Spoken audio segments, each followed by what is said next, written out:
Hello there, my name's Mike Talty and I work for Microsoft in the UK, and this is one of a number of short videos on the ActiveTouch site about Silverlight. Silverlight is Microsoft's rich internet application technology, currently at version 4. And this is not a kind of overview video of Silverlight or anything like that. We did make a video a little bit more like that and put it on the ActiveTouch site. And that video is at http://ActiveTouch.sl for Silverlight intro. So if you want something a bit more comprehensive, actually to say comprehensive is a bit over the top, but if you want something a little bit more sort of rounded and more of an intro, an overview, then I'd recommend trying that video before you try this one. What I wanted to talk about here was, given that we're in this space of rich internet applications, is how do we go about grabbing something from the network. So what we'll do in this video is just very simply go and grab an XML file from the network, and we'll look at a couple of things, a bit of code about how to do that, and we'll also look at one of the sort of issues, if you like, that arises in doing that, which comes down to security around Silverlight applications. So we'll explore that as well. In order to follow along with this, you would be needing a version of Visual Studio. You can get free versions of Visual Studio in order to follow along, and the best place to go for that would be http://www.silverlight.net and then the Getting Started page. So if you go to the Getting Starting page, it will give you links to all the things you need to download and install in order to follow along here with a free version of Visual Studio if you don't already have one. Okay, so with that said, let's get going, and I'll just pop down Notepad and switch into Visual Studio.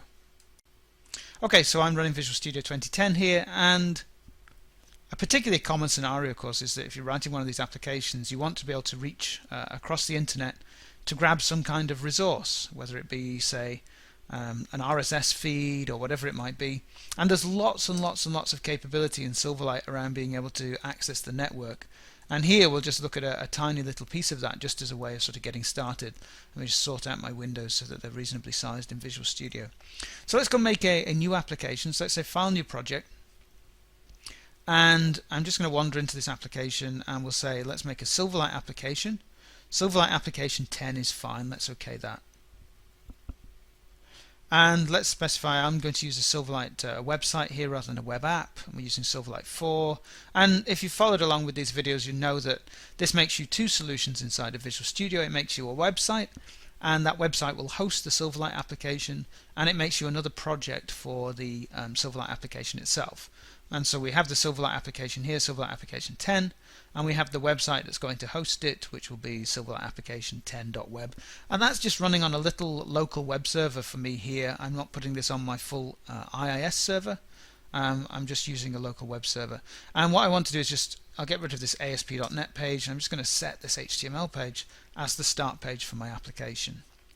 Now imagine that I've got an XML file somewhere, and I'll use Visual Studio to edit that XML file. So let's say File, New Project, and let's just go and make no, not a new project, that's ridiculous. Let's go and say File, New File. That would be a better thing to do. And let's just make an XML file in here. So I'll call this people.xml, something like that. People.xml is not unreasonable.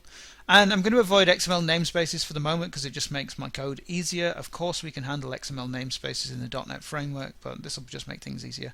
So let's say we have some people, and let's say we have a person. First name equals Kermit, last name equals Frog, and let's say age equals, I don't know how old Kermit is, so let's say, I don't know, maybe he's oh gosh, these days probably, let's say Kermit's 50. I have no idea how old he might be. Let's have another person. Let's say Fozzie. Let's have last name equals Bear, and I guess Fozzie isn't really any different to Kermit, but let's give him a slightly different age. And let's have another person. First name Miss, last name equals Piggy, and let's say age. We better make that a little bit lower, so let's do that.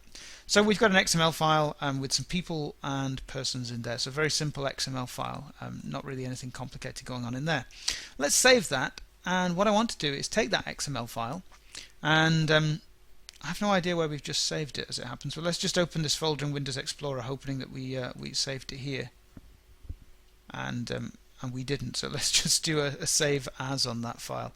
So let's say save as. We saved it on the website there, so that's fine actually. Let's go to the website. Oh, there he is. silly me.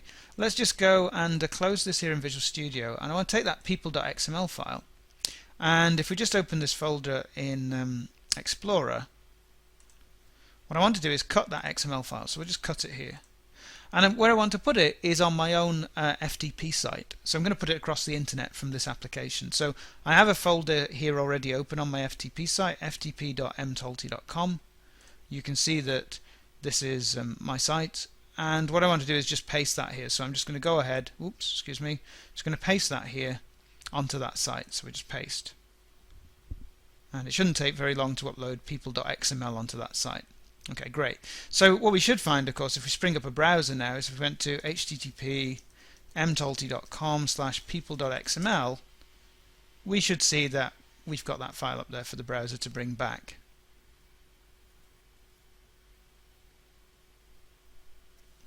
This is kind of a weirdness of IE right now. I think if I just take a look at the source of this file, you'll be able to see there is the XML file. Just a weirdness of IE not displaying XML for me there. So it's a beta, so let's not worry about that too much. So we've got people.xml on our website. So imagine that I want to get that list of people and display them in a simplistic way in my Silverlight application. I need to cross the network in order to make that happen. And so let's write some very simple code. Let's go and write maybe a class in here. So let's say we'll have a class. We'll call it people. That will probably kind of do. And let's go to our people class here. And in the first instance, let's just write a simple method on here. So let's say we'll have a public static method. We'll not return, perhaps we'll return a string for the moment. Let's say load people data, something like that. So it's going to be very, very simple. And there's a number of different classes for doing this kind of work. What we'll do in this particular instance is we'll use a class called the web client. Now, all network access in Silverlight is asynchronous by nature.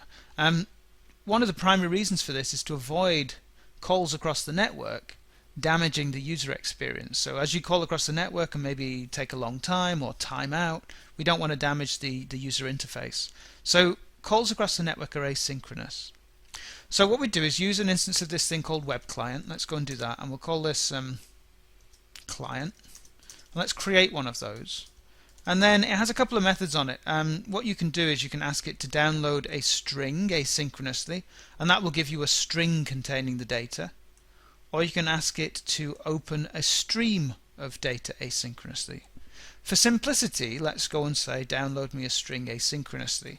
And we want to download that from a URI, and that URI is going to be http my website people.xml. So that's the file I want to download, and I'm going to just tell the framework here that that's actually an absolute URL, although it can probably figure it out for itself.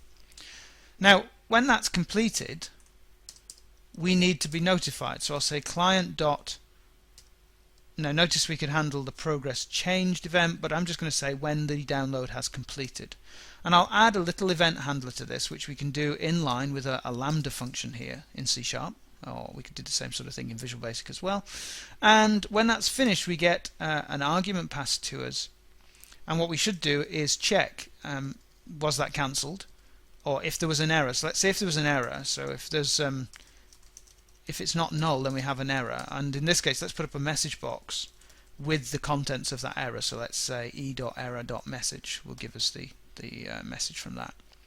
Otherwise, we got data. So perhaps what we'll say in that case, it's just going to be a string. Let's say messagebox.show, and this won't be very pretty, e.result, which you should see is just a string.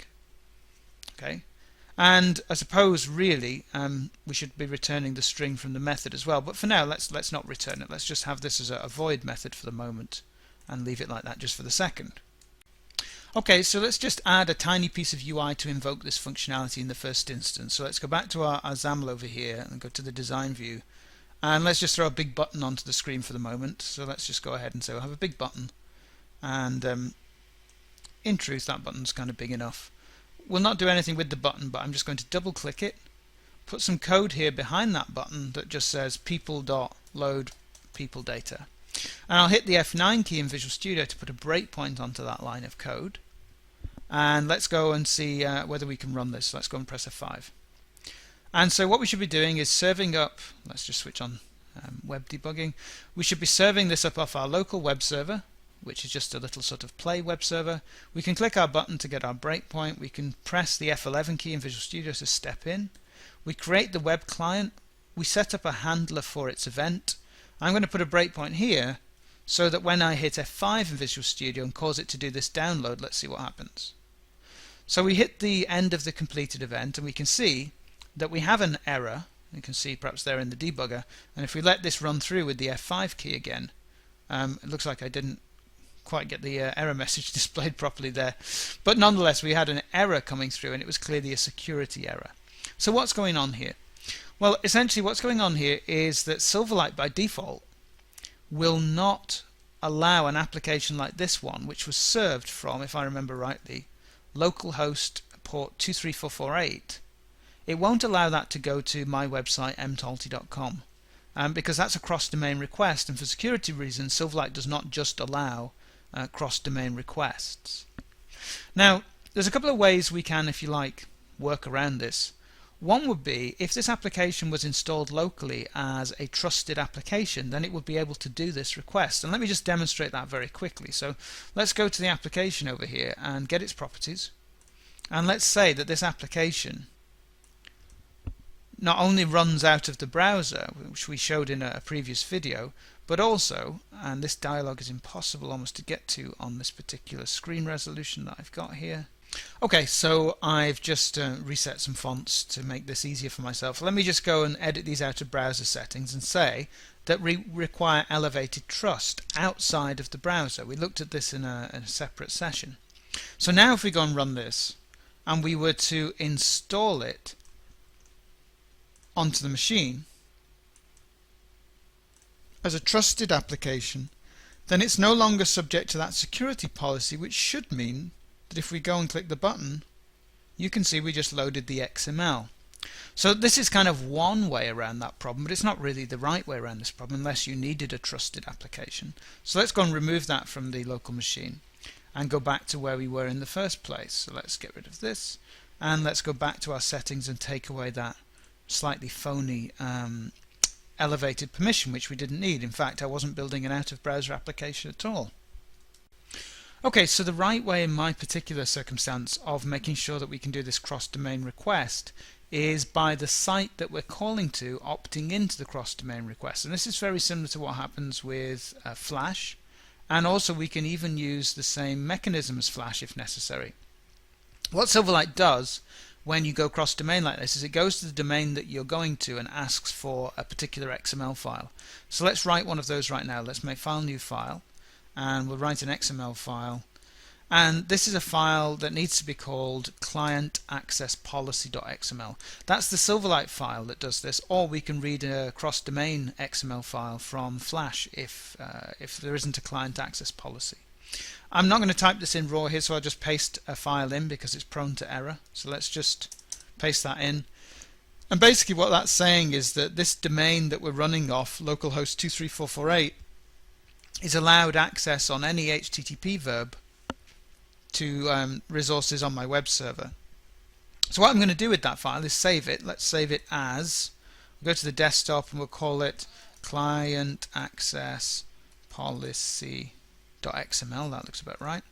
And then let me pop to the desktop here and just copy that file, and then I'll go up to my FTP entry onto my web server and just paste that over there. So we've now got that file hanging off my web server. It shouldn't take very long to go up there. Okay, so that's gone. So if you go back to our application now running in the browser, let's run it up. I think we've still got our breakpoints. Let's press our button. So I'm just going to use the F11 key in Visual Studio to step into this function call, and then I'll press F5 to the point where we've completed that asynchronous download, and we now have no error even though we're still running in the browser. So there's an important message there about cross-domain access when we're coming from an application served off localhost 23448 and it's trying to go to my site mtalti.com on the internet. That site that we're going to needs to opt into that for a standard application inside the browser. So we've got our XML back as a string, but we probably want to do something more with it than that. So let's do something else with it. So let's go a little bit further in terms of deciphering the data that we actually get back. Let's go ahead and write a class. Let's call it person. So we'll say public class person, and on there I'm just using the prop snippet in Visual Studio. Make a property called first name. Let's make a property called last name. Let's make a property called age, kind of to represent what we've got in the XML. And let's add a little constructor here. Now the key API for XML in Silverlight is an API called LINQ to XML, and where that lives is in a library called system.xml.link. Let me just find that guy. So I'm just going to add a reference to that system.xml.link library, and then maybe what I want to do is be able to construct one of these persons from an XML element, and in that library that's represented by a class called xElement. I'm just going to bring in the name for that, namespace for that, just hovering in Visual Studio, if I can get that hover to work. Just bring in the namespace for that class, let's call that xElement. So what I want to do here is I'd want to say this dot first name equals string xElement, the attribute called first name in the XML. And similarly I want to say this dot last name equals string xElement, attribute called last attribute called last name in the XML. And I want to say this dot age equals integer xElement dot attribute called age in the XML. So now we've got a little constructor that can make one of these given one of these. And so what we want to do is at the point where this download works, I'm not going to worry too much about the error case right now, so let's say if this worked asynchronously, then what we could do is go and generate a set of people. So we could say, let's say for instance people array, or maybe we'll make a list, let's say list of person, something like that, list of person. Now the list class is in another namespace, so I just need to hover and bring in that namespace. Let's call this now list equals, and we can use a little bit of LINQ here. So we'll go and load up some XML. Let's have another one of those xElements. Let's call this XML, and we need to load that up. So we'll say load, and we can give it the data that has been loaded back over the network. Now the data we've got is a string, so this result here is a string that we've read over the network. And to feed that to the XML API we need to put it into a reader object. So the way we'll do that is we'll say string reader. Let's just bring in the namespace for that. Let's say reader equals a new one of those over the result we get back off the network. Then we'll feed the reader into the XML load API, and now we've got the XML loaded. So we can say what we want is from person in XML dot, let's say descendants and self called person. We want to select a new person object with that person element, and then we want to turn that whole thing into a list. So let's just call toList on this. Now I think we're actually missing a namespace at the top of the file, so let's just go and say using system.link. LINQ is the language integrated query that allows this kind of syntax. And so what we should have now at this point is we should have read the person elements from the XML file, converted them into person objects, and we should have a list of persons. At this point let's just put a little breakpoint here. I'm just going to put a piece of code there to set a breakpoint, and let's press F5 and just test what we've done so far, and click our button, run through to that breakpoint, and let's check that we have a list of 3 items. If we look at those items in the debugger, we can see that we've got Kermit in there, we've got Fozzie in there, we've got Miss Piggy in there. So we loaded our data fine, so that code's working reasonably nicely. Okay, so let's go ahead and just tidy this up a little bit. So perhaps what we could do is onto our class people, and we talked about this in the data binding video. If we want to now set this up to do some data binding, we really need to implement an interface on here called iNotifyPropertyChanged. We should probably put this into a base class really, but I'll just do it here. So I'm just going to bring in the namespace for that, and then I'm also going to ask Visual Studio to throw me in the implementation. And that's just an event. It's down here. It's an event that we fire every time a property changes, so it's quite a simple thing to understand. I'm just going to move it to the top of my class. And so now we've got that, and I tend to have to write implementations of this so many times that I have a little snippet in Visual Studio for raising the property changed event. So basically you pass this the name of the property, and we will fire this event when that property changes. This works with the data binding infrastructure to just kind of make things work nicely. And so what we could do is perhaps go and put a property onto this people class now. So let's go and say we'll have a property, and this will be a list of person, and we'll call it people, and you can see that all it does is it returns a list, and when that value changes it raises the property change. So we now have this list of people. And so I guess what we could do, and this isn't really very smart, but we'll kind of go down this route anyway, is that let's imagine that when we first construct one of these classes, so let me just write a constructor here, we'll just go ahead and call load people data. So every time you construct one of these, we'll call this, we'll go across the network, we'll get the data. I wouldn't normally do this kind of work in a constructor, it's probably not really the right thing to do, but just for the purposes of demonstrating things we can do it. We'll call load people data here, and we'll make sure that when load people data completes, we'll now move this away from being a static method and we'll make it a private method. So as this thing loads up, instead of saying this list here, we'll say this dot people equals the results of that call. That will fire the property change notification, which would cause anything that was data bound to one of these people objects to be notified. Let's just rename this. So I'll use the F2 key to call it, let's say, people data rather than people. Let's just call that people data. We'll apply that. And then we had some code which was loading this up. It won't work anymore because we've taken that static method away. So let's just go and get rid of that code. And let's revisit our UI. And the UI, where's the UI gone?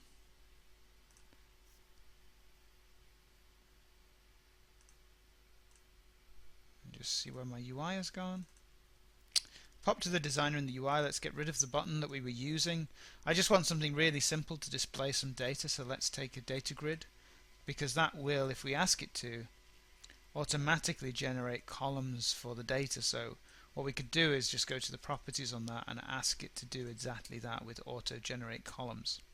And then we need to feed it one of those people objects such that when we construct that, it will go and get the data and we can do the right thing. So what we'll do is we'll just define one of those people objects. Let's go to the XAML here, the people data objects I should say.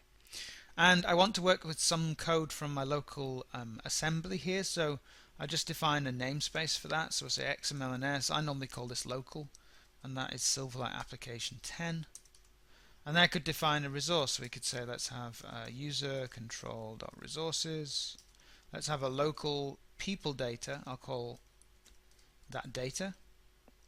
So we just have one of those things instantiated now, and whilst we're in the XAML we might as well set this up right here and now. So we could say that the data context for this grid is the people data we just defined, and the items for this grid are data bound to the property called people, is what I think we called it. So what we should end up with is a data bound grid, so that as we press F5 on this application, it should be constructing one of those items. Let's just pull this onto the main screen. So it should be constructing its data grid. It should be using that web client class to go across the network asynchronously. That's going to my web server at mtalty.com, so that should be checking cross-domain policy. We have a cross-domain policy in place, so the data comes back, and then we update the property, and because we have it set up via data binding, we get our data into the grid. The grid's not scaling out to the width, by the way, just because we've got a fixed width somewhere in our application XAML. But really the key of this was a couple of things, I suppose. One was that, if we go back to our data class here, one was that we used the web client class in order to asynchronously download something. Because we were working with XML here, we then used the LINQ to XML API in order to pull, in this case, XML attributes off a particular element, and also we went and used LINQ to XML to find all the elements called person, and we could have put XML namespaces into that as well. So hopefully you get a flavor as to how we can at least do the very basics of connecting across the network and grabbing some XML. There's lots more in the LINQ to XML API. There's a lot more network connectivity with Silverlight. We don't just have support for things like HTTP. We can't just do gets. Of course we can do posts, puts and deletes. We also support things like SOAP services. We also support things like sockets. So there's lots more connectivity options with Silverlight, but hopefully you've at least seen the very basics of grabbing something from the network, the fact that it's asynchronous, and that we have XML, in this case APIs, but we also have JSON APIs and Atom APIs and RSS APIs for downloading stuff and figuring it out.